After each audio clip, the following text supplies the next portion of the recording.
आजादी के आंदोलन में जिस गीत ने क्रांतिकारियों में जोश भरा, जिसकी गूंज अंग्रेजी हुकूमत के खिलाफ संघर्ष का प्रतीक बनी, अब वही वंदे मातरम 15 अगस्त को लाल किले की प्राचीर से गूंजेगा। 2026 में वंदे मातरम के 150 वर्ष पूरे हो रहे हैं और इस खास मौके पर पहली बार स्वतंत्रता दिवस समारोह में लाल किले से राष्ट्रगीत का गायन होगा। स्वतंत्रता दिवस समारोह की थीम युवा शक्ति, राष्ट्र के विकास में युवाओं का योगदान और वंदे मातरम के 150 साल होगी। यानी इस बार 15 अगस्त का मंच एक तरफ देश की आजादी की विरासत को याद करेगा तो दूसरी तरफ नए भारत की युवा ताकत को भी सामने रखेगा।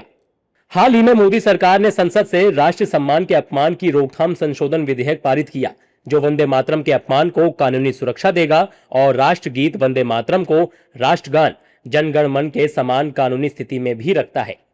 एनडीए ने इस फैसले का स्वागत किया और कहा कि इससे युवाओं में देशभक्ति की भावना और मजबूत होगी। देखिए, वंदे मातरम जब भी होता है तो शरीर में एक रोमांच सा हो जाता है, क्योंकि ये जो है हमारे बंकिम चंद्र चट्टोपाध्याय जी की अमर गाथा से लिया गया है और आनंद मठ में इसका विस्तृत जिक्र भी है कि कैसे सन्यासियों ने नंगे बदन घोड़ों पर चल के तलवारें चमकाई थी और जो मुगल थे, जो नवाब थे और जो अंग्रेज थे, उनके दांतों में वो दांतों तले चने चबवा दिया था साहब। लेकिन सरकार ने, संसद ने इस बात का पारित किया कि वंदे मातरम भी राष्ट्रगान की तरह इस राष्ट्रगीत का भी सम्मान और वो होगा। तो उसी के परिप्रेक्ष्य में अब सिर्फ लाल किला में ही नहीं, सरकार के हर कार्यक्रमों में, चाहे वो विद्यालय के हर प्रारंभिक कालों में, वंदे मातरम और राष्ट्रगान जनगण मन दोनों का गान होगा। ये अच्छी है और इससे लोगों में राष्ट्रभक्ति का संदेश जाएगा और राष्ट्रभक्ति जो नए नौजवान हैं उसके अंदर प्रफुल्लित होगा। लेकिन इस मुद्दे पर विपक्ष की प्रतिक्रिया एक जैसी नहीं है। कांग्रेस ने सरकार पर निशाना साधा, जबकि समाजवादी पार्टी ने फैसले का स्वागत किया।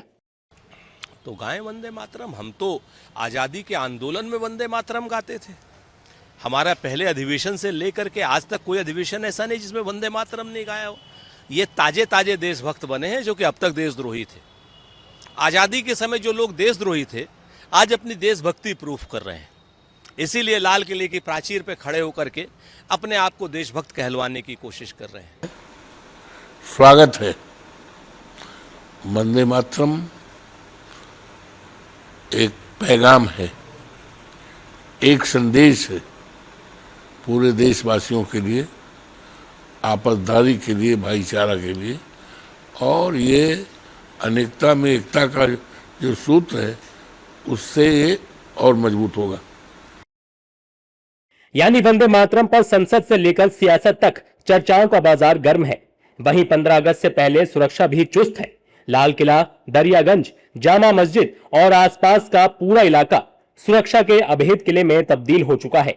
हजारों की संख्या में पुलिसकर्मियों की तैनाती, अतिरिक्त सुरक्षा बल की मौजूदगी और सड़क से लेकर ऊंची इमारतों तक निगरानी। स्वतंत्रता दिवस सिर्फ एक राष्ट्रीय पर्व नहीं, वंदे मातरम के 150 साल की ऐतिहासिक विरासत का भी उत्सव है।